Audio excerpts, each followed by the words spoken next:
I'd like to introduce you to our panel for this afternoon. Michelle Gephardt is going to be joining us. Michelle Gephardt, MSW. She's the Director of Private Sector Engagement for ECPAC USA and Child Prostitution and Trafficking. Mar Smith Brutman, PhD, Executive Director of BEST, which is Businesses Ending Slavery and Trafficking. Val Ritchie, Senior Deputy Prosecuting Attorney, King County Prosecuting Attorney's Office, co-founder of Organization for Prostitution Survivors, OPS, and co-coordinator of the Buyer Beware Initiative. And Peter Qualatine, sorry, sir, co-founder and director of Men's Accountability, the Organization for Prostitution Survivors, and co-coordinator of the Buyer Beware Initiative. So, ladies and gentlemen, please help me welcome our panel.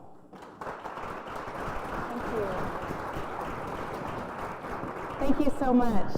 It's a pleasure to be here today, and just so you know the order of what we're going to be doing, we're going to be talking first about the local situation regarding human trafficking, and I will be in conversation with Peter and Val about a really exciting project that we're working on in King County, and also more broadly as we're working in Washington State.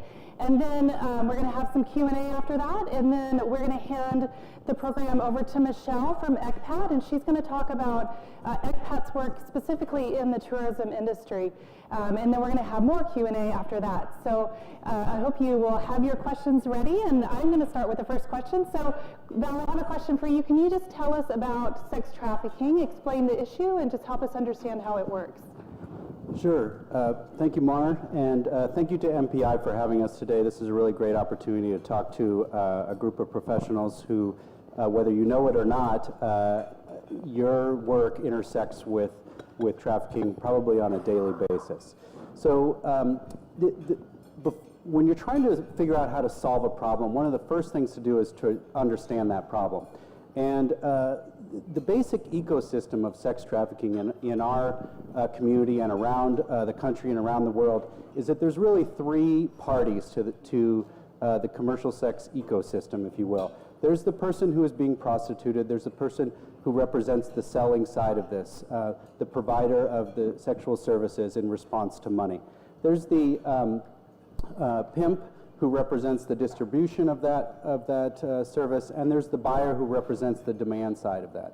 And those parties kind of all work together in different ways to create this transaction. And the problem with that transaction is the exploitation that inherently occurs.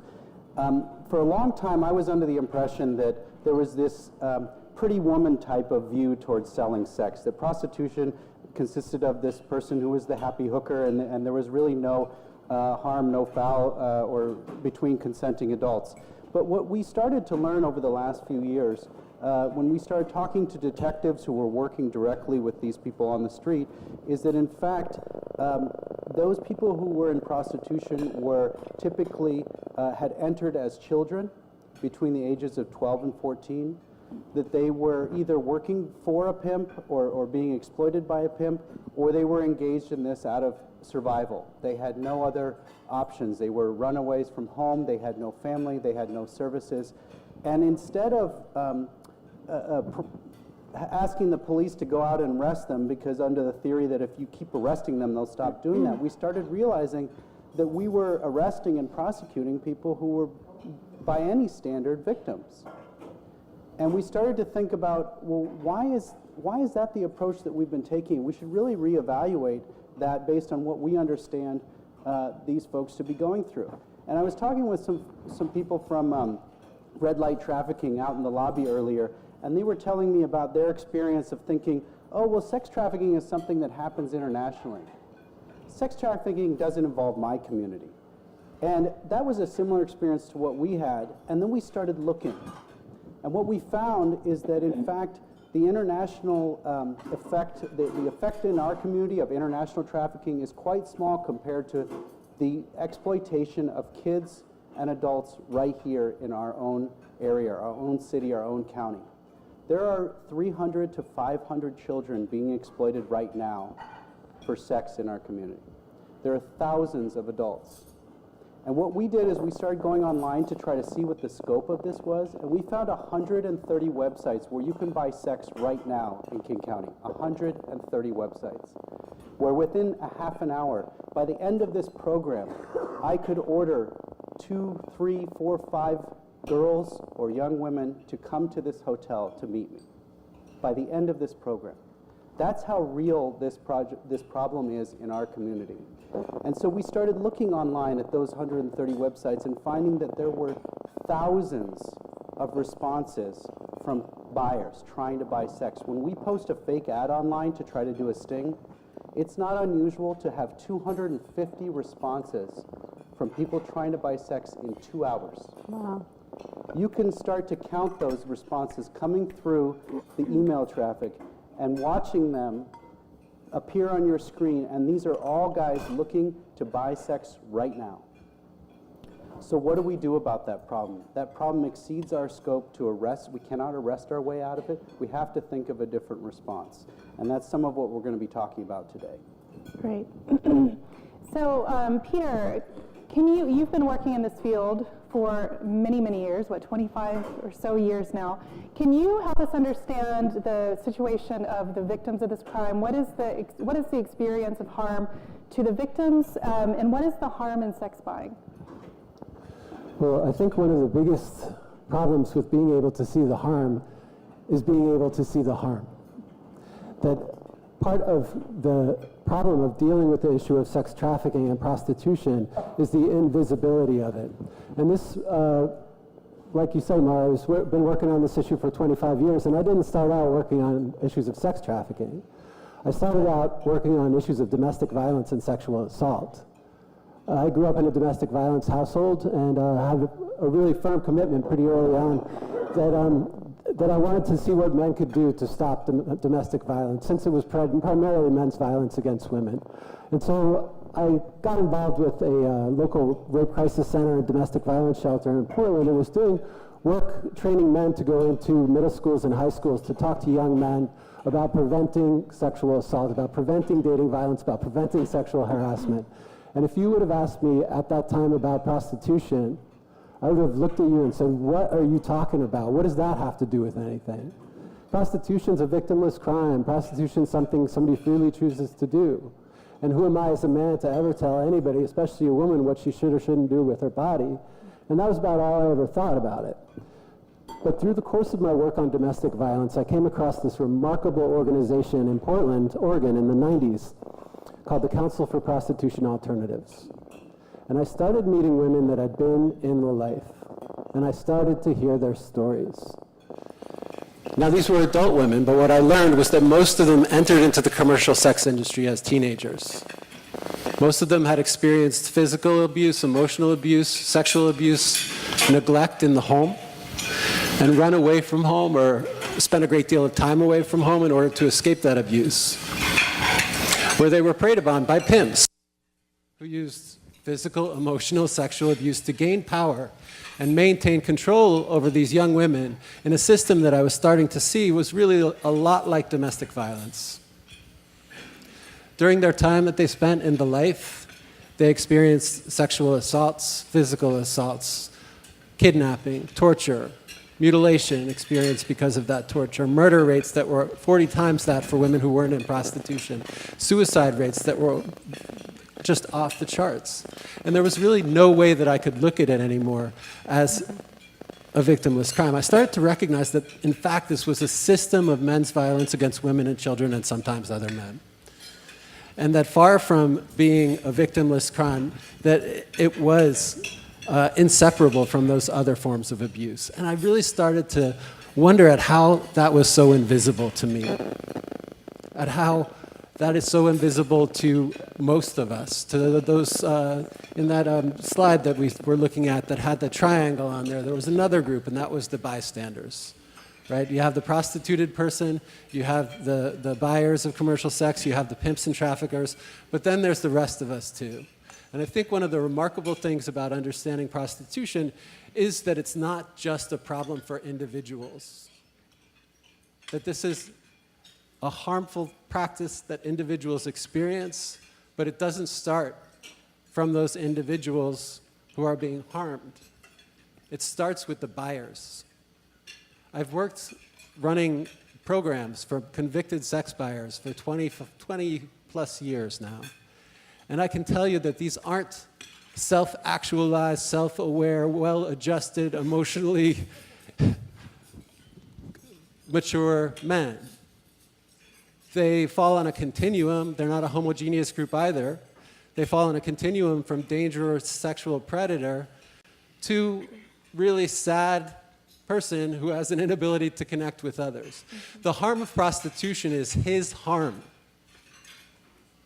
that then he doesn't have the skills to deal with. So he sexualizes, he amplifies, and he projects onto prostituted people. And so if we're going to look how to stop sex trafficking, we have to look at the demand. Because there is no demand for sex trafficking. The demand is for prostitution, right? And if we're going to look at the way to solve the problem of sex trafficking, we need to look to prostitution, and we need to look to the root of the problem as to why men feel entitled to pay for sex and what it's about for them. Because the thing about this is it serves no one. Prostitution serves no one except those who are making a profit from it. I can tell you from all of my years of experience, it doesn't serve the women whose stories I have to listen to year after year after year after year, generation after generation after generation of girls who've been exploited in this way. And the thing is it doesn't serve the buyers either. You know, most of them when they come into a we had a guy come into our court-mandated program, and by the third week he said, "I'm glad I was caught. I'm glad this isn't a secret anymore." And begin to take some responsibility for the choices that he's making and the harm that he's causing to others. So Val and Peter, can you talk about, I mean, we've sort of talked about the dark side of this and the difficulty of it. Can you talk about the hope side of sort of what are we doing? What is happening in our community to try to stop this?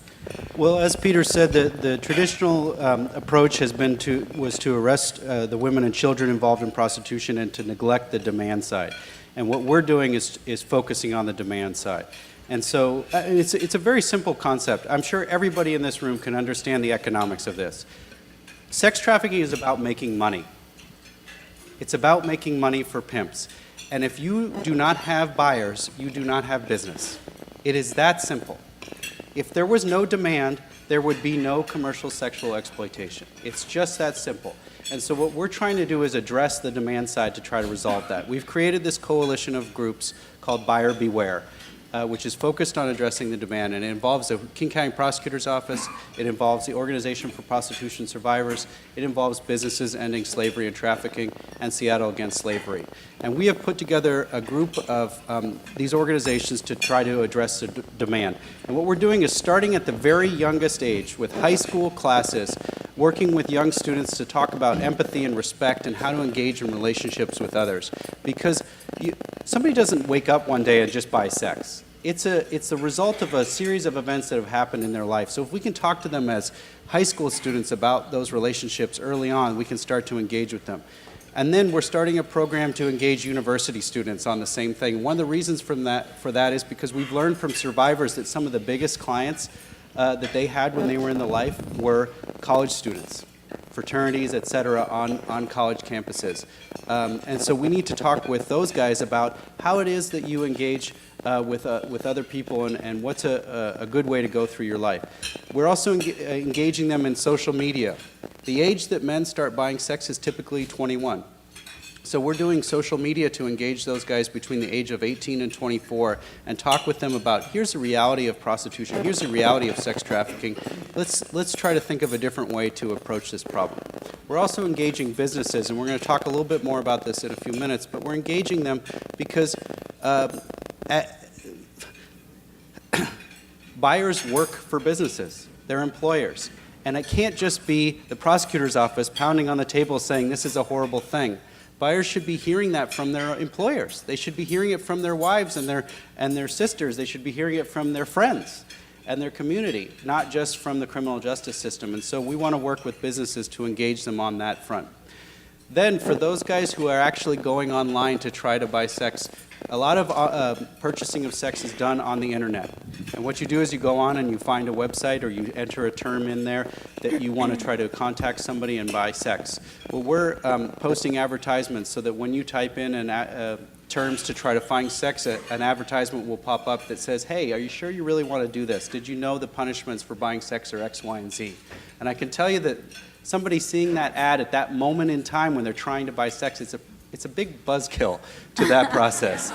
And what you're trying to do is you're trying to disrupt the buying process and divert them away from that path to a path of services, to the type of program that Peter's going to talk about in a second, where they can actually get some help.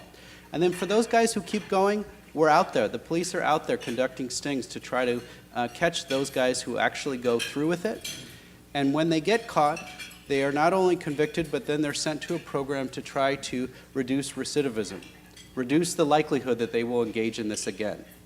That's really what we're trying to do, is reduce the harm that Peter was just talking about by reducing the number of incidents of sex buying. That's the approach we're taking.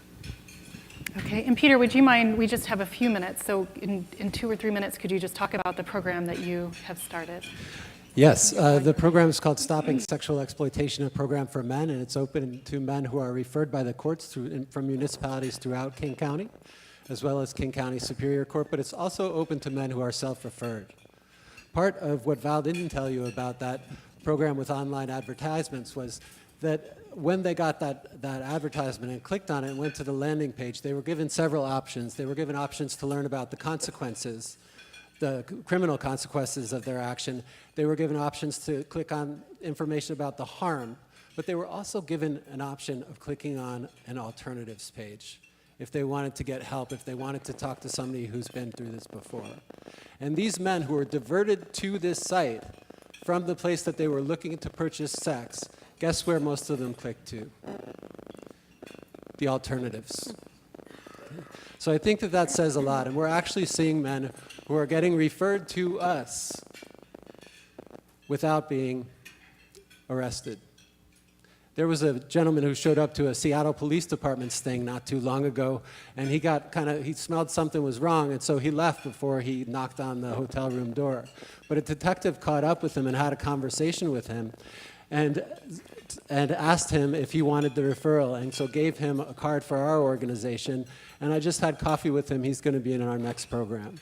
I think it's really important to be able to do outreach to men who have not come through the criminal justice system, because there are a lot of folks out there who want to stop this pattern of behavior, again, because it causes nothing but suffering for every one of the populations that are involved in it.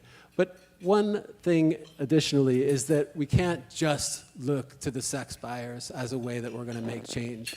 That the work that we do with sex buyers is downstream. We need to move far upstream, as Val was saying, with multiple complementary interventions, starting when boys are young, teaching them empathy, teaching them respect as elementary school students. When they're in middle school, teaching them about healthy relationships, teaching them about awareness about sexual objectification and other forms of dating and domestic violence and sexual assault, because all of these things are connected. And then we need to recognize that this is a social practice, and so this is really about changing social norms as well. That we need to not judge and stigmatize victims and survivors because they already blame themselves what's happening. I was with a group of 12 survivors last weekend who are involved with OPS, the organization I work for, and I was telling them a bit about the work that we're doing with men. And one of them came up to me afterwards and said, you know, Peter, that was so outstanding because I always blame myself for this and it always makes me feel alone. And what I heard when you were talking all that stuff about how this is a social practice and this is about men's accountability was I heard that wasn't my fault that this happened to me. And that gave me a lot of hope. So we have one final question for Val. So we are now speaking to an audience of business people. How can the business community be part of the solution? Well, the first thing I think for the business community is to recognize where they intersect with this practice. Obviously, we're not expecting you to go out on the street and start trying to tackle sex buyers before they engage in that practice. But I can say to you with absolute confidence that I have never handled a case involving sex trafficking that did not, at some point in that case, involve a hotel. Not a once. This is the primary location where exploitation happens. It's not because the hotels are condoning it, it's because that's the place they need. And so if hotels, for example, can recognize and train their staff to better identify these issues, to better recognize that there's going to be people in there who are misusing the property, that's a great step. That identification of where your business intersects with sex trafficking is the first step. The second step then is to try to figure out how you're going to resolve that issue. Like I said before, sex buyers come from a broad spectrum of industries, and as you can see, if we have a slide up, we looked at all of the convicted sex buyers that we found, and they covered a broad spectrum of employers and professions in our community. And what we're trying to do is reach out to those specific industries and talk with them about what is it that is going on in your company, your industry, that you might be disproportionately represented in convicted or caught sex buyers. For example, we found that the information technology sector of our society represents about 7% of the workforce in our area, but 13% of buyers. That's an industry that we need to engage with to have a conversation about what can we do to try to reduce the occurrence of this crime here. And so it's not only about watching for trafficking, it's also about talking with employees about their conduct and trying to adopt policies that can help facilitate. And that is exactly what Businesses Ending Slavery and Trafficking is working on right now. And I think Michelle's probably going to talk a little bit about that. But Mar, maybe you can tell us about the approach that BEST is taking on this issue. Yeah, so as you said, we are working with employers here in King County, and we are asking them to join with us to make a commitment to stand against sex trafficking and sex buying here in King County. And would love to invite any of you with your businesses as employers to be part of this new initiative that we are doing locally. And what it involves is just making a commitment, as well as kind of walking through a bit of a process to make sure that you are preventing your own business and your employees from engaging in this activity in any way or facilitating it. So I now want to open for, and I should say, if you want more information about this, we have a table, and so please feel free to stop and talk with Catherine or Keela afterwards, who are both from BEST, and they'd be happy to talk with you more about this BEST Employers program here for King County. So I now want to open for Q&A. We have a few minutes for Q&A. So any questions?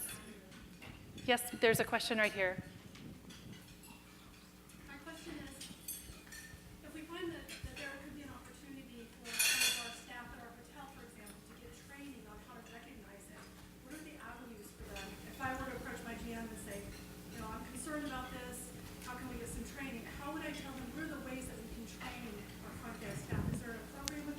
Is there a program available for that? So the question is, how do we train our hotel staff if someone on staff is interested in bringing training to their hotel?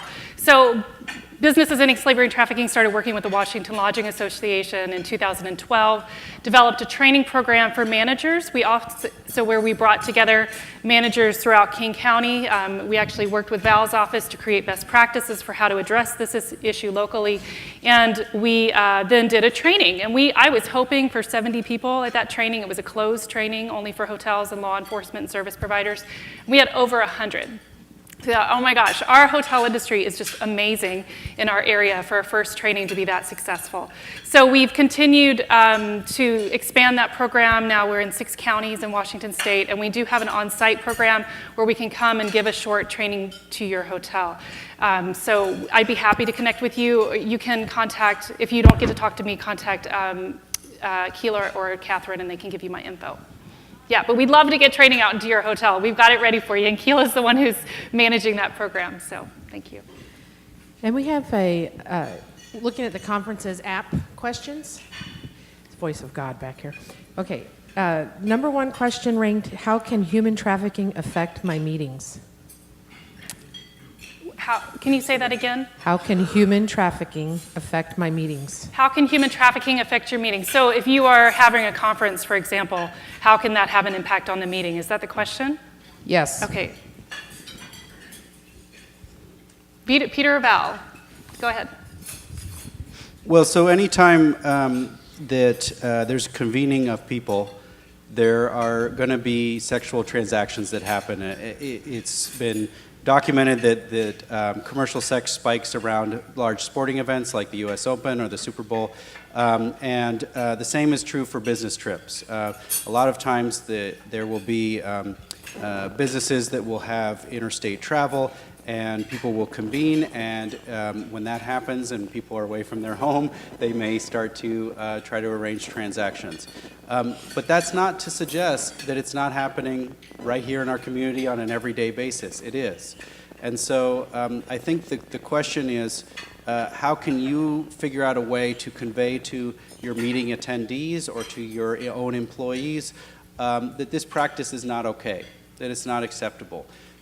We've realized that the way to address this problem is not to shame everybody, it's not to make people feel defensive or guilty, it's to try to invite them into a way of thinking about a different way to approach life and a different way to engage with their fellow citizens that doesn't involve exploitation.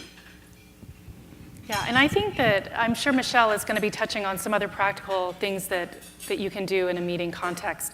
Another thing is to make sure, in your contract with your partners that you are making sure that their staff have received training on sex trafficking prevention. One other small thing you can do, but Michelle will be touching on that more. Any other questions? Well, another question in our app is, how would legalized prostitution affect sex trafficking? Well, so the major problem with legalization is that by legalizing, you're essentially telling everybody that this is okay. And what happens in places that have tried that is that the demand goes through the roof. And there is never a supply that is able to meet that demand. The demand escalates far beyond this notion that there are people out there who actually want to be selling themselves for money. And then when that happens is when sex trafficking happens. It's when child sex trafficking happens. And so in areas like Holland or other countries around the world that have tried a legalization process, the opposite of what they were trying to achieve happened. Sex trafficking went up. Child sex trafficking went up. In Nevada, where they have tried to legalize in the counties surrounding Las Vegas, the sex trafficking problem is through the roof. And the reason is that you're condoning it. And then everybody thinks it's okay. And that's what leads to further exploitation. The approach that we're doing here in King County is to try to offer services to those people who are in the life and to go after the buyers, because they're the ones driving the market. It's sort of, rather than prosecuting and arresting the women and children involved, we're trying to get them to a place where they can get assistance and going after those who are creating the actual market in the first place. That's the only system that has been shown to be effective at reducing globally this problem. And I just want to say how remarkable it is that the King County prosecuting attorney is sitting here telling about this new approach. When I started doing this work a couple of decades ago, I used to hear from women that have been in the life all the time, yeah, this cop pulled us over, and I was in the car with the chick, and I got out, and he turned to the chick, and he said, how much money did you give her? And the chick says, $40. The cop took my money, gives the guy $40 and says, go home, and takes me off to jail. That was what law enforcement looked like 25 years ago. That is what law enforcement still looks like in some places. But I think that the King County Prosecuting Attorney's Office and the City Attorney's Office, actually, in the city of Seattle, have been really paving the way for this new model that looks a lot like what they've done in Sweden, that has been really effective in reducing trafficking. And what they did in Sweden was, there was a huge trafficking problem, huge sex trafficking problem in Sweden, where prostitution was decriminalized. It was not a crime. And then after the fall of the Soviet Union, there were a lot of vulnerable people from Eastern Europe who started to be trafficked into Sweden. And Sweden recognized that they needed to do something to stem all of these women who were being exploited in the commercial sex industry. Now, Sweden had a long commitment to women's equality and decided that they would take an asymmetrical approach to try to address the issue of trafficking. And that meant that they criminalized, since it had been decriminalized, they criminalized for buyers and they criminalized for pimps. And so in the spirit of the Nordic model or the Swedish model, that is what we're trying to do here in King County. Good. Yeah, so I want to thank Peter and Val. Thank you so much for your time, and I want to hand it over to Michelle, our visitor from the East Coast. Sure. Let me take that. Okay. So we could get my presentation queued up. I just want to say thank you to MPI, Washington State Chapter, to start, because you guys have really taken the lead on this issue within your industry and raising awareness. I really don't see this kind of commitment in a region very often, and it's really wonderful to work with you all. So I title my presentation The Travel Industry's Initiative to Fight Child Trafficking, because our work has really been industry driven, and the industry is extremely committed to getting involved. So just an overview of my organization. We were founded in 1991. We're called ECPAT USA. So we've been working on this issue for 20 years now, over 20 years now.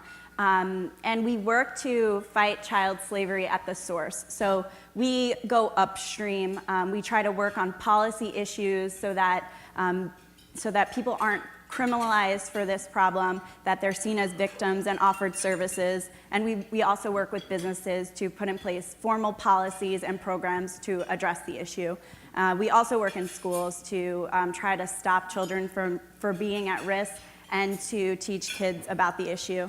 And the last thing that we did was in 2004, so 10 years ago, we launched a code of conduct, which I'm going to talk a bit about, and which MPI Washington State Chapter is a member of.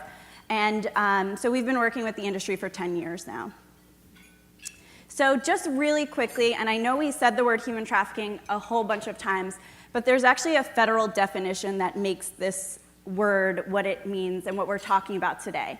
And I think a lot of people still just, when they hear the word trafficking, they think of the movie Taken, right?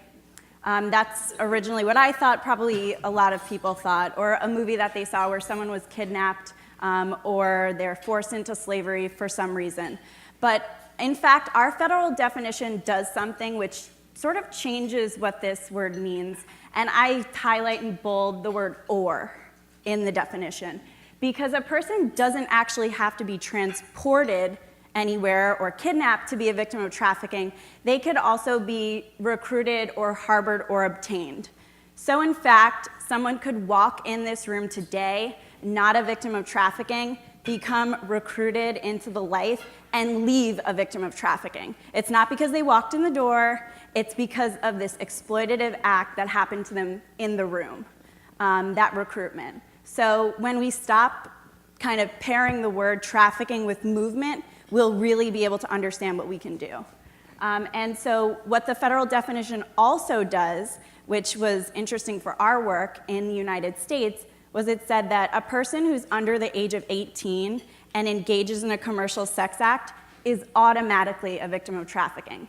So there doesn't have to be proof that this person is forced into it or tricked into it. There's no fraud necessary to be proved. They're just a victim of trafficking. So there's no such thing as a child prostitute, only a victim of trafficking. So those two things are the same thing. Some key statistics, I'll just quickly go over this slide, but the kind of interesting one I think that's relevant for the audience today is that in the only survey done of victims, 44% of New York City youth that were surveyed, these were boys and girls, said that they were exploited at some point in a hotel. And you heard what Val said, it seems to be much higher than that. When we talk to service providers, they say to me that 100% of their pimped kids that they work with, these trafficking victims, are exploited at some point in a hotel, which is incredible. That's, this work is urgent. And when we talk about those victims, I mean, there's no sort of way to describe them. I mean, if the thing about victims is that there's no face of child trafficking. What a trafficker does to a kid, to a person, is they find a hole in their life. They fill that hole. So do you not have family around? Do you just really want a designer purse? Do you want to be cool with your friends? Do you want to go to clubs? And they fill that hole, and they make a person feel like they can go with them, they can have a better life. and then they exploit that kind of vulnerability in a person. So those are those traffickers. So I just quickly show this slide as well. So this is a cross-country sting operation that happens, I think, twice a year, called Operation Cross Country, and this is a 3-day operation. So in one weekend in America, where not every law enforcement entity was working on this, the most recent Operation Cross Country, 79 children were rescued or identified. 104 pimps were arrested in one weekend with some law enforcement. That's insane. Here's some of the statistics on the numbers of what happened during that operation. I'm sure all of you plan events in all of these cities. We're in a city that's listed on there right now. I believe Seattle's on there, so I think it might be 4 and 13, so 4 victims identified, 13 pimps go to jail. But we're in all these cities all the time. Now, why are we talking to hotels? We made the point that it's happening in hotels. Every party involved, those 3 parties, the buyer, the victim, and the trafficker, all feel that the hotel is the right place to be. It's an anonymous place for all parties involved. It's not the pimp's apartment. Who wants to go to the pimp's apartment if you're a buyer? It's not the buyer's apartment.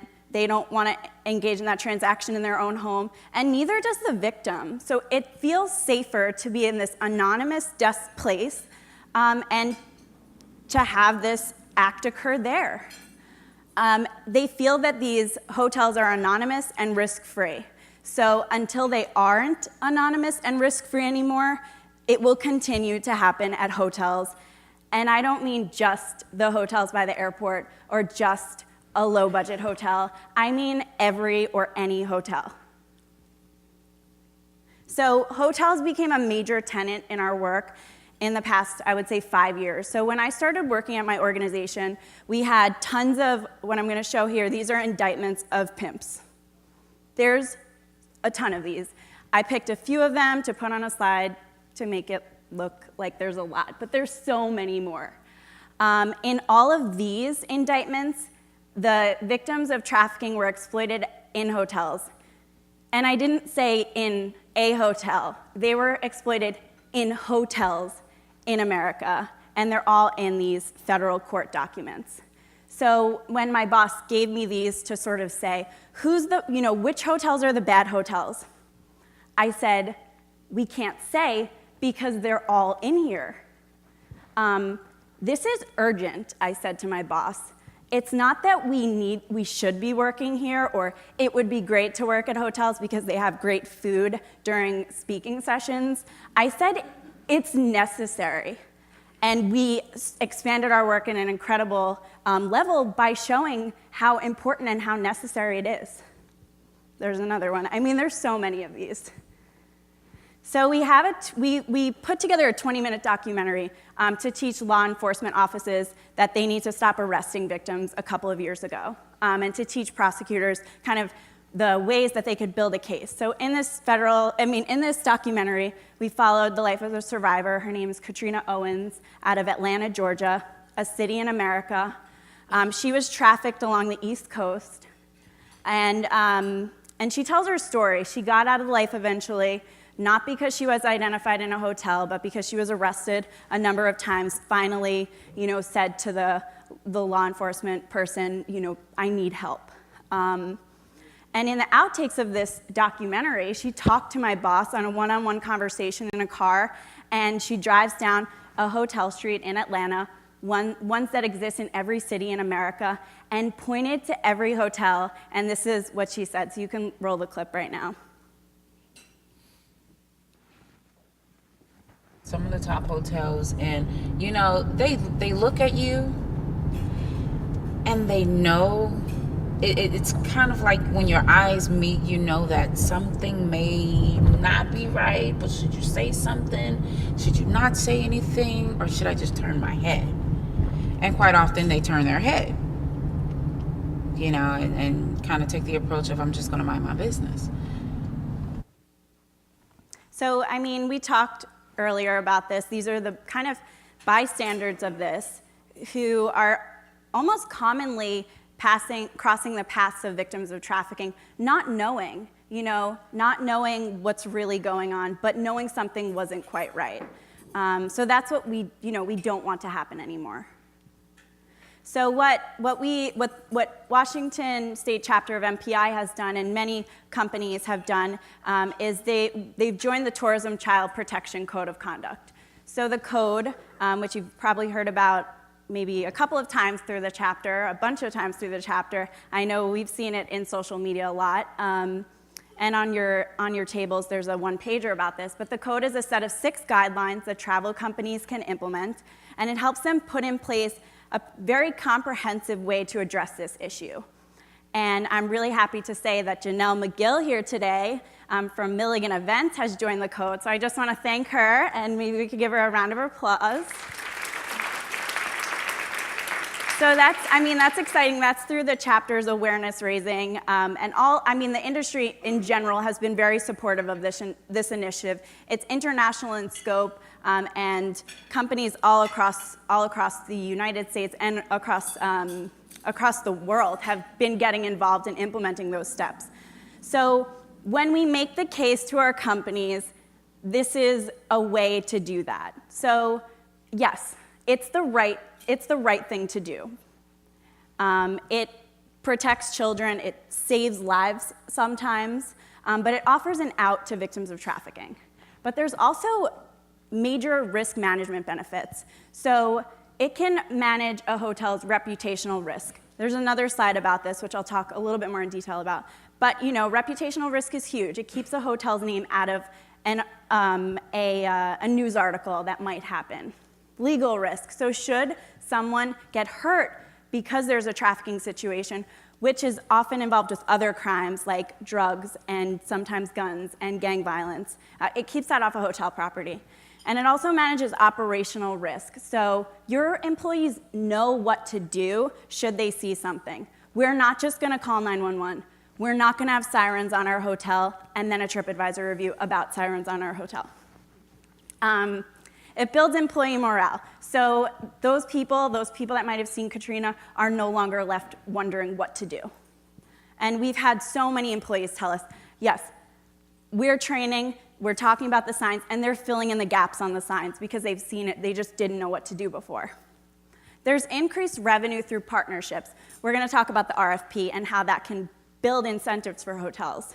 And then responsible travelers want to travel with your businesses. So we have groups of schools, groups of sisters of different congregations who are choosing to only stay at hotels that join the code and train on this issue. So just quickly, what are we looking for? Let's kind of bring this to home into a hotel. Here's some of the position-specific indicators. Everyone asks me about this, so I just put it into the presentation. It's always an added question. But here's some of the signs that one might see in a hotel. So a trafficker might speak for a victim, control all their identification and money. They may request for rooms close to exits or adjoining rooms. In-room might be an excess of discarded condoms. They might ask for excess number of towels, so more than the usual amount. There'll be little or no luggage. Restaurant, so a victim might be dressed inappropriately for their age and weather. They might seem disoriented, seen with many older men. So that's just kind of some of the signs you might see. Training often includes way more signs than that, and it's position specific. So this is a case study of the signs going unnoticed where a Boston man ended up receiving 12.5 years, which is actually a lot of time. In these cases, usually the trafficker gets less time. So the defendant took the victim's birth certificate, ID, social security card, could have been identified at the hotel. It was only identified because the trafficker assaulted the victim. So only is that when law enforcement is called. It was preventable or reportable way earlier. Another sign, so there was a disturbance. You'll notice these cases are happening all over the country. These are examples. Again, disturbance was what it was called for, but there were different signs. There were 2 minors coming onto the property alone. They were dressed inappropriately for the age and weather. It was preventable. This last one I bring up, and this one caused a bit of a stir at a recent meeting that I was at. I was invited at where corporate travel buyers were all in the room together, and we were having it was a small group, a pretty intimate one-on-one discussion, it felt like, about this issue. So this was a case in New York where a trafficker dropped off a 16-year-old at a hotel and met a high-profile buyer. That buyer was a former Giants player. It ended up being a sting operation. So then there was lots of press about this. And every single time, the hotel was listed in all those news articles. And I don't mean just when the player was arrested. This hotel was also in the news when the victim ended up suing him. He had to become a registered sex offender because she was under 18. The hotel was in the news again. When you read the actual indictment of this, there's numerous hotels listed in this indictment. So it could have been any number of hotels. Now, I talk about this in the context of that last meetings event that I was at because a woman in the audience raised her hand and she said, she stood up and she said, well, this case I remember because it's right by where I live. And this is our preferred hotel. And she said, it's not anymore. And I made the case to my meetings people about this because I said to them, and I think this is, incredibly important, something I had never even presented on before. She said, because if we have a meeting at this hotel, if we have an event at this hotel, what do? We put up posters with our brand name, our sponsors' brand names. We put them in the lobby. We sometimes put it on the marquee. And what if this happens and then press come and they're taking photos of this hotel with our brand name in it and our sponsors' brand names in it? And that's how she made the case. They no longer use that hotel. Not to say it couldn't have been any hotel, but they're now including it in the RFP and training is happening from that brand. So if that doesn't make the case, I don't know what else could. So this was preventable. This is huge reputational risk. This hotel was in the news a lot. Here's some of the US companies that are committed to fight child trafficking. We have some companies in the room today. And we can now add another company to that list, so that's exciting. We have also the chapters on here, so associations, management companies, meeting planner companies, anything in travel, they could join the code. And here's some of the corporate travel managers and corporations that are using the RFP language that you can put in your RFP if you're having meetings, events, if you're booking a lot of corporate travel. I've talked to hotels who are seeing this more commonly, and then they contact us and say, how do we respond to this? And I say, well, you have to do things to respond in a positive way, and here's what you can do. So some of the tips for building your case in a way that doesn't put you at risk, which I think makes people uncomfortable. So use your company's mission. I mean, most companies are responsible brands. They have wonderful missions about their communities, about your local, Seattle children, Seattle families. This is a community issue. It's the right thing to do. I think that, shockingly enough, that really does work a lot. Risk mitigation is huge. I showed you a couple of cases. I can provide the slide deck. We can talk about the legal, reputational, or operational risk for different types of businesses. You can show other partners, so you're not in this fight alone. You're with a lot of different companies. And then the last is bring it home. I mean, show those articles. Talk about the things we talked about today, because it is happening here. Now, another way to make the case for travel buyers, we said this, abundance of travel. So you actually, this I didn't say, you have an abundance of people traveling with your company. These are more eyes on the ground that could identify victims. We have a set of tips for identifying victims in travel. You could read those different signs and report it when you travel. Again, risk mitigation is huge. So we talked about this demand issue. It's all training ends up curbing demand in some way. Media at hotels with the bust, which I mentioned. There's also legislation that forces companies to report on what they're doing to fight trafficking. This is a great thing that they can add to their reports on that. And then the last is that it's the newest step in sustainability. So we did ask what MPI, Washington State Chapter membership, is doing on anti-trafficking. And we had some responses. You could see that clearly most people have no policy. Very few have an active campaign, and some have a policy. So I hope that the next time we present this, the chart changes, and maybe it switches around and it's opposite of this. Because while there has been huge work on this, policies, RFPs, training is what we need to do. It makes a huge difference. So this needs to change. Now here's how you can get involved. There's handouts on your paper. I share it on social media all the time, on our website, ecpatusa.org. You can come talk to me. I have a little table. We can talk about the code. We could talk about how to make the case to your company. And there's also great e-learning by the American Hotel and Lodging Association that any hotel can take at any time. It's 30 quick minutes. If your company is a member of the code, so Hilton, for example, you can just log on to your online portal, Hilton University, and take that training today. All your employees can do that today. More additional steps. Corporate giving is wonderful. Creating anti-trafficking task forces at your company.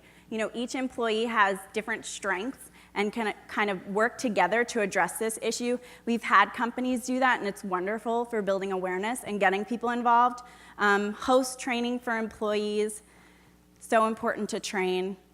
Here's more resources. I highly recommend the book, Walking Prey. The author, Holly Austin Smith, is on our advisory board. She talks about being exploited in a hotel. So this was, huge for really understanding the issue, really understanding the mindset of a child and why they're getting involved.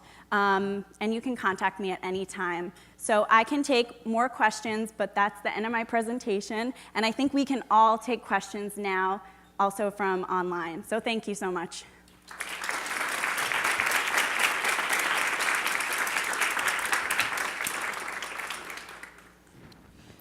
So Michelle, top of the question order is, what should we include in our hotel RFP to help fight human trafficking? Sure. Well, we can share. I have a two-pager on this, and it includes, I think I have 3 or 4 questions, but most companies are asking, do you have an anti-trafficking policy? That's great. That's very important. Do you have training on this issue? So it's, do you have training on anti-trafficking? Are you a member of the Tourism Child Protection Code of Conduct? So it depends on what your company feels comfortable asking. We can probably send that 2-pager out to everyone so that they can have that language. But it's, it's just very straightforward. Are you involved? Are you training? Are you a member of the code? Thank you. I saw a question over here. Question? I'm making my way there.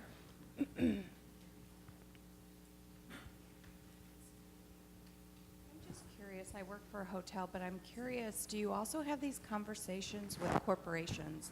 I used to work for an insurance and financial corporation, and we had a very strict code of conduct policy. Are the IT companies and the financial companies that are at, the buyers, are these things being incorporated with their code of conducts, and could they potentially lose their job if they were part of a sting or being arrested? For us, this work is growing on the corporate traveler side.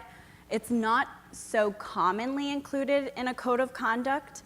Our travel company partners do have it in their codes of conduct, but it's not common. I think it's growing work. We talked about Best is doing more with Seattle businesses on this. But yeah, it definitely needs to be included. It's not common right now, though. Yeah, so we, as I mentioned, we have this Best Employers Alliance, and we are seeking to engage employers of all different industries to educate them around the role that they as employers can play, not only sort of on the hotel side and the travel side, but also, you know, any Westlake Mall, for example, is another huge area where people are being trafficked, where I know that Val knows about a police sting where the police, an undercover cop looking like a young girl, went down to Westlake Mall, and within 45 minutes she was approached by a pimp. And so that is, and I know that it is not just a Seattle problem, it's also a problem over here in Bellevue. So we know that there are a lot of different industries that we need to reach out to, and that's what we're trying to do locally through this Best Employers Alliance. And what that does is we have policies, we also have you know, sample trainings, as well as things that people can put into a RFP or into a clause or a contract.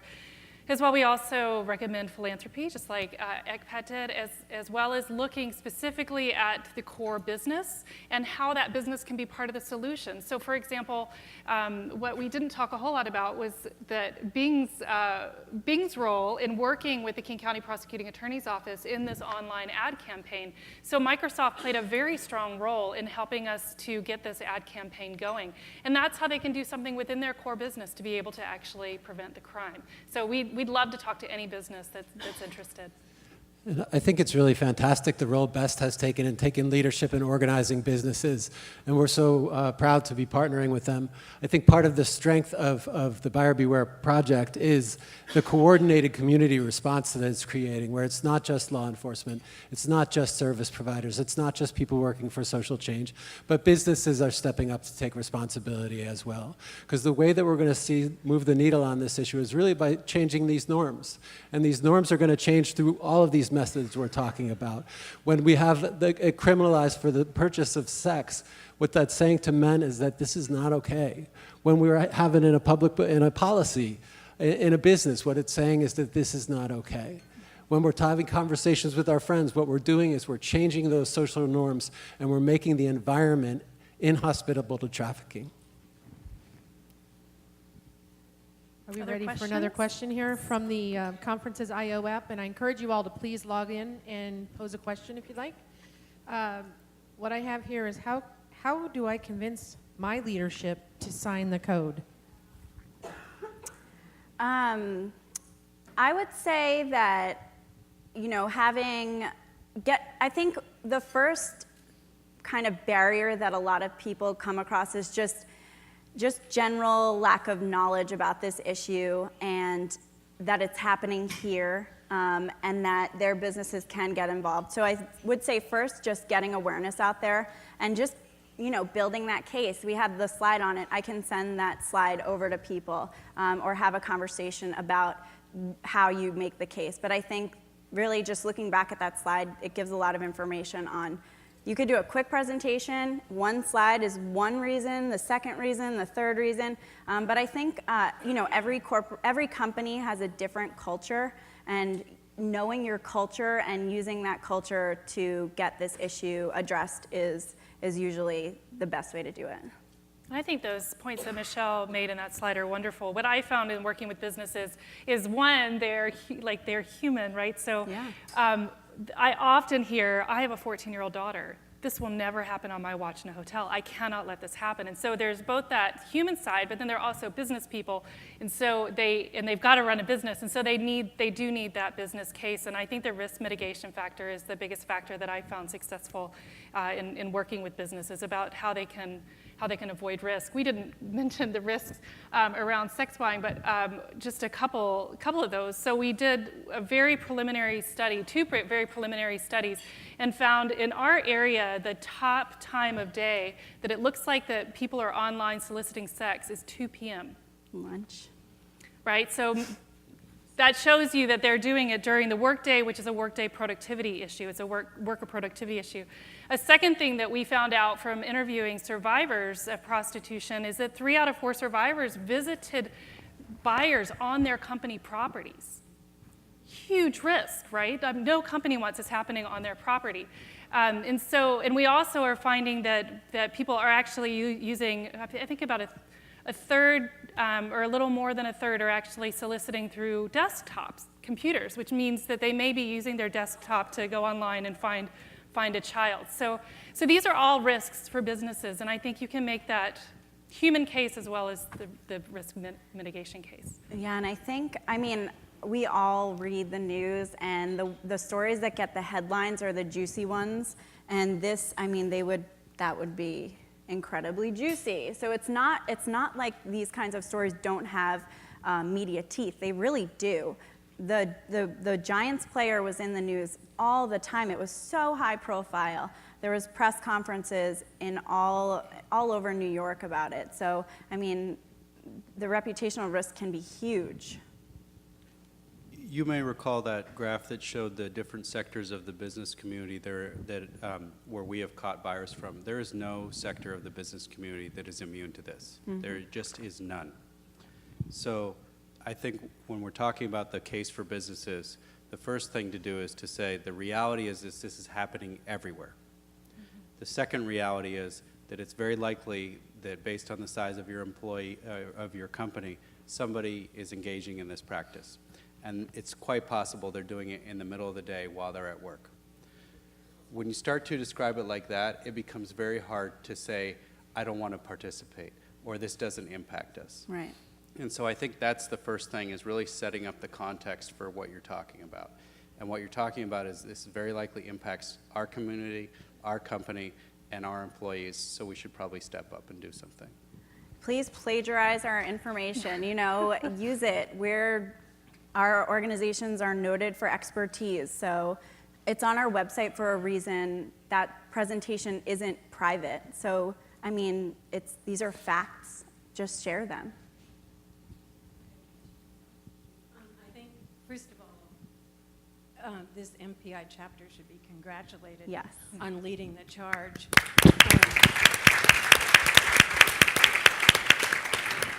It's been brought to my attention that our own Visitor and Convention Bureau is not active in this, and so maybe coming from the prosecutor's office and maybe having direct exposure to some of these people, I think we as hoteliers, can certainly bring awareness. But what would you recommend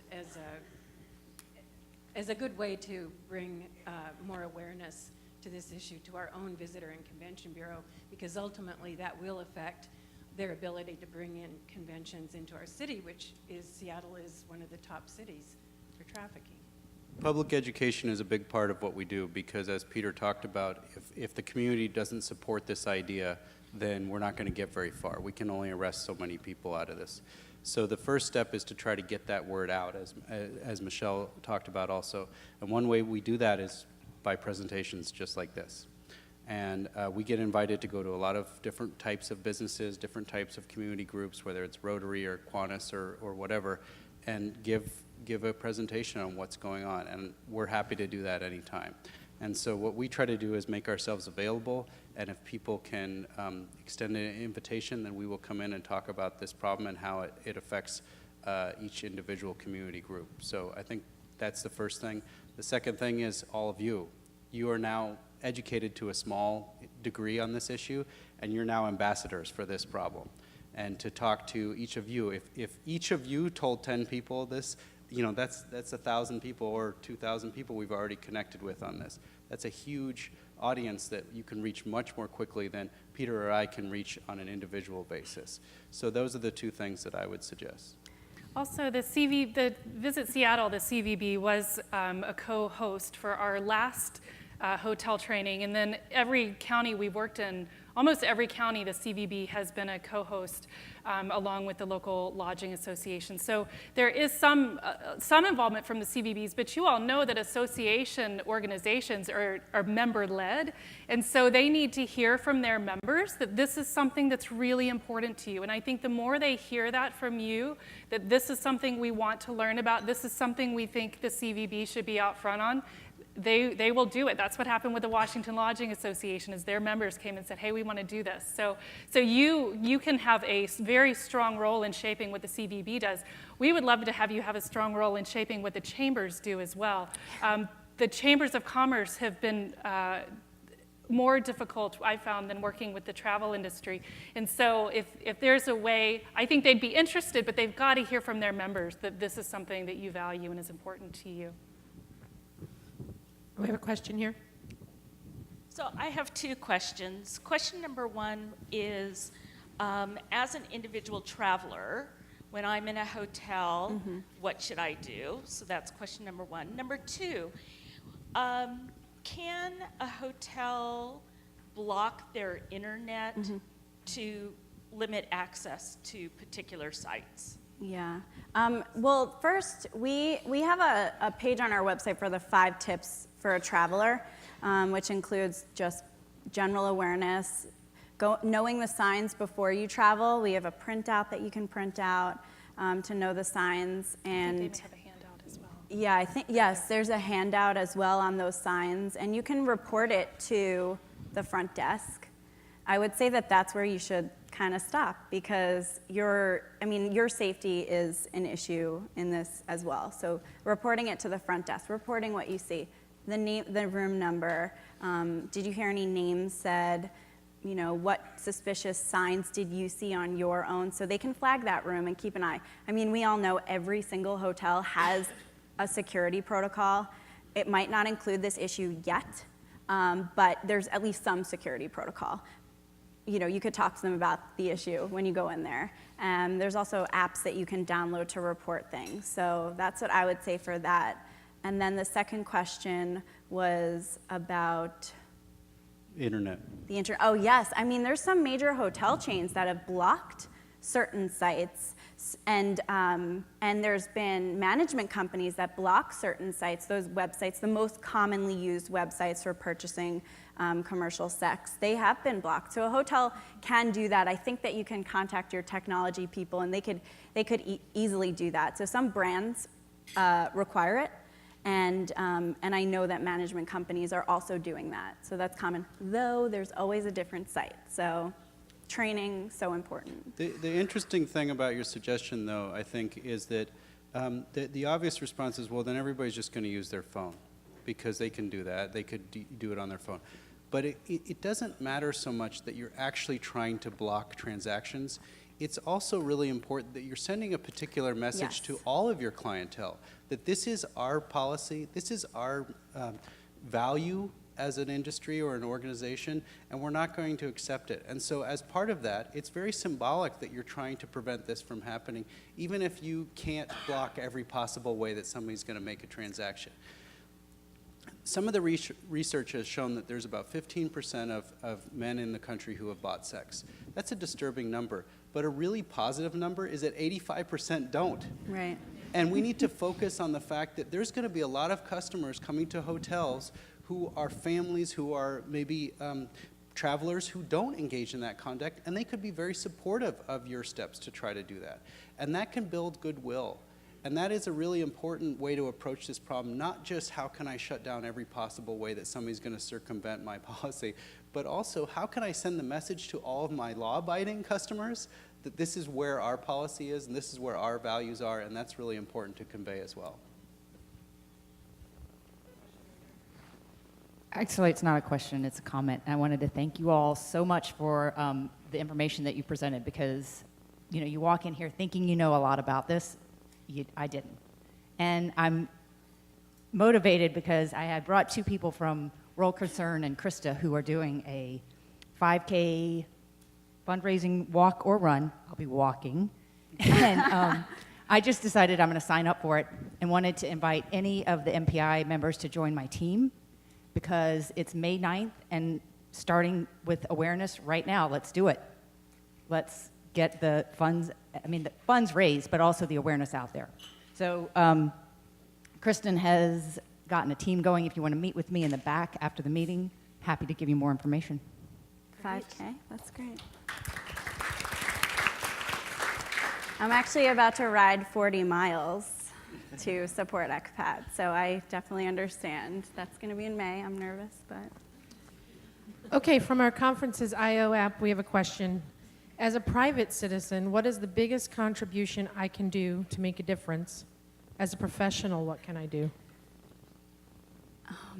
I think we talked about spreading the word to 10 people.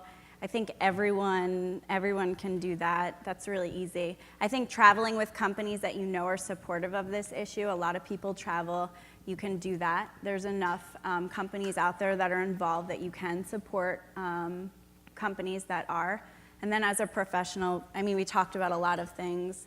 As a travel professional, I think it's really important to get that RFP language in, get involved with the code, get your hotels trained. So I think we all probably have different ideas. Talk to people. Yeah. Talk to people. Like I said earlier, you know, that this industry thrives in the darkness, and shining the light of awareness on it is what needs to expose the exploitation that's inherent in prostitution. And so by having these conversations, by challenging the idea that men are gratified by their acting out on entitlement and connecting their sexual identity to dominance, right, over a subordinate class of people, right? By really challenging this idea and by encouraging men to have healthy relationships based on mutuality, based on trust, based on respect, that are truly consensual and truly equal is the way that we're going to really move forward on this. Because what's happening right now, again, isn't serving anybody. And being willing to be vulnerable enough to have these conversations and challenge the norms that are out there is especially important. It's important for women, but it's especially important for men to be able to stand up to other men and speak to this issue. I can tell you that I've talked to a lot of survivors of prostitution over the years who have told me about this phenomenon that happens sometimes. They talk about working bachelor parties. And what happens at a bachelor party sometimes is that she will get the call from the best man and show up at the bachelor party. And she'll get into a room with the groom. And I've heard from so many women that many times the groom will say, I don't want to do anything. But don't tell the guys out there. And what I'm saying to men is, you need to have the courage to tell the guys out there.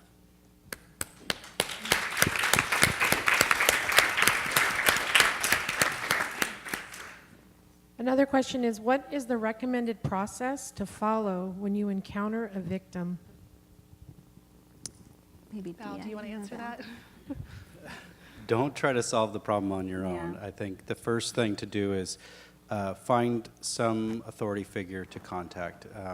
The obvious answer is call 911. This is particularly difficult for hotels. If it's happening in your hotel, what's the response? And we really wrestled with that issue a lot in developing the training curriculum. But I can say that I think the most basic response is to contact the police and let them take it from there. There are so many ways that it can go wrong, despite your big heart. In contacting somebody who's being exploited, that I would recommend not doing that. But that doesn't mean that you can't take action, because most of our cases start with somebody saying something. They never start from people being silent. And so there's a lot of opportunity for you to help out in that particular situation just by contacting the police. Yeah, there's also a human trafficking hotline, which we have on the back of our brochure, and I'm sure ECPAT has in some of their material. So if you are in contact directly with a victim who says, I need help, I'm a victim, you can call that hotline. They have people on 24 hours who can talk to that victim, connect them with services local in our area, and that would kind of depend on where you are. We also have a little card with King County resources that we've created for our hotels, but you're more than welcome to pick some up on your way out. It's a list, it's a card that you can give to someone if you think they're being victimized, or if you think they're a victim of any crime, or if you think they need help. And so it gives a list of resources that they themselves can call and contact. But if you are sort of observing a situation that you think is trafficking, what Val said is, call 911, get the police involved. These pimps they can be very dangerous, as can the buyers, could be very, very dangerous. So we have one question here. Is there a way to reward hotel staff for reporting potential transactions? Yeah, I mean, I think that's incredibly important. So in the slide about, I think, benefits of getting involved, it said employee morale is huge. And I think rewarding employees is also very huge. We've had hotels that will give certificates for those that are using the protocol properly. We have had hotels who have, when they have sessions on this issue, they'll have employees who have come in contact with the situation speak in front of all their employees about what that was like and how they were able to use that protocol and feel more comfortable. I don't know if you've worked with companies that have done things like this, but I think companies can be creative. Highlighting good practice in any business is always, I think, great and doable with certificates, presentations, things like that. Getting them in touch with us. I mean, we can highlight those stories. We love those stories. Positive stories are not told enough on this issue. So for us to be able to highlight that would be wonderful. Contact us. We will put them on our website if it's a great story. I just wanted to mention too that one other item that you might want to take a look at that was in your packets on your chairs is this card about red light traffic. It's an app that you can put on your phone, and you can report an incident or suspected incident of human trafficking. You don't have to get involved. You don't have to rely on a hotel salesperson who may not be trained. And we do have a couple people here from Red Light Trafficking who will, Red Light Traffic, will be at a table outside at the end of the meeting. You can learn how to download this app. Great.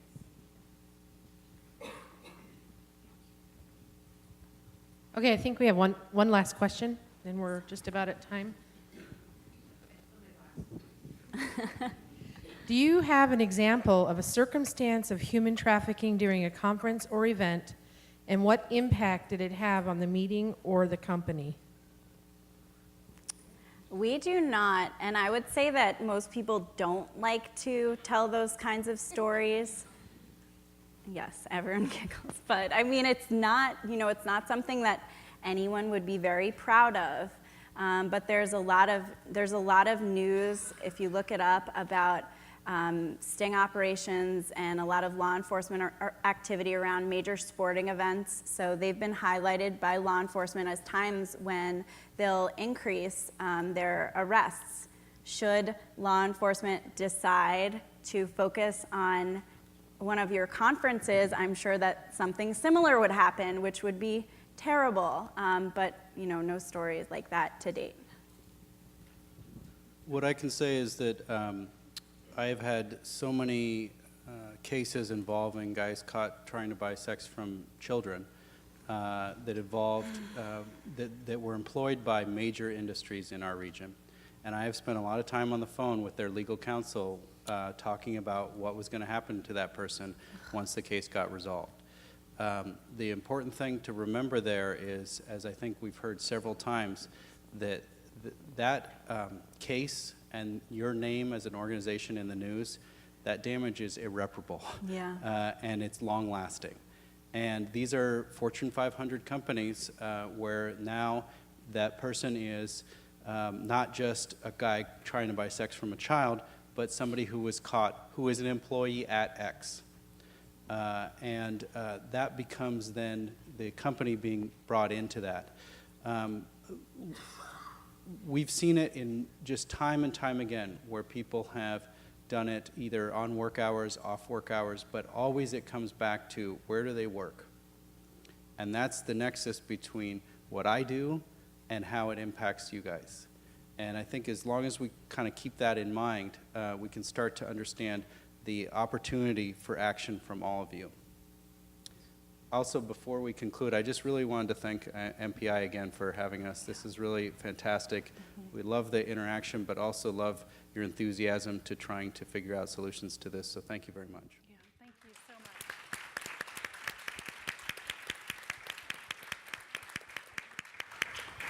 So let's take a look at what some of our colleagues are doing about this issue. Oh, yeah. Hi, my name is Jessica Deary with the Spokane Convention Center, and I'm a member of MPI Washington State Chapter, and I attended the Human Trafficking Education Session last spring. This last fall, my family and I were down in Southern California at a 4-star resort when I witnessed what was very apparently some escort services going on in our hotel. In the past, I wouldn't have said anything. It was obvious what was going on, but I would assume it was their choice. But because of the education I went through, I knew that I had to report it. So I did let the hotel management know, and hopefully I was able to help. Hi, my name is Olivia Sloan, and I work at the Conference Center at SeaTac Airport. I also volunteer for the Federal Way Coalition Against Trafficking. We focus primarily on prevention of trafficking through education and awareness. We put on community events. For example, we have a 5K coming up on May 16th, and it's a good opportunity for the community to come out and learn about human trafficking while still doing a fun activity, because human trafficking is not always an easy or fun topic to talk about. So it's a fun way to engage the community and spread awareness. We also have a wonderful group of volunteers who go into schools, and they teach both the students and teachers about human trafficking, what the warning signs are, what to do if maybe they have a friend who they think might be in that bad situation. And it's also just so important to teach them about the issue itself, because they're at that age in middle school and high school when they're most susceptible to falling into the trap that it is. Hi, my name is Diane Zorro, and I'm the Community Relations Director for the Federal Way Coalition Against Trafficking. I first became aware of the problem of human trafficking and sexual exploitation in 2007 when my daughter Danica disappeared. After she disappeared, we discovered that she had been exploited and was involved in prostitution. I started to look for her day and night, all hours, driving up and down Pacific Highway. And what I realized then was that the immensity of the problem and how young these girls were that I was seeing on the street. Eventually, I started to actually recognize girls that I knew. Then I started to do some research and found out that this was a big problem right here in King County. 300 to 500 youth are trafficked on any given day or night here in King County. This is a problem that's affecting our students in schools. Some girls and even boys go to school, live at home, and yet they're being exploited at night or even during the day when they're truant from school, and parents don't even realize what's going on.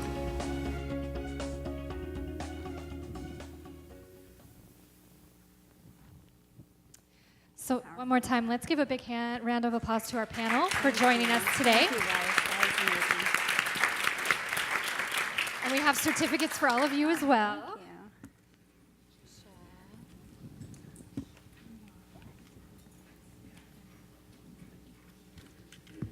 So as I mentioned, though, we have done a monthly meeting for MPI. That doesn't mean that the topic or the issue stops here. It does continue, and there are a lot of other ways to get involved. So definitely want to continue the discussion within our organization, within our companies. To recap the ways that you can help, to donate to these organizations, to ECPAT, to BEST. Mara and Michelle will both be taking donations afterwards.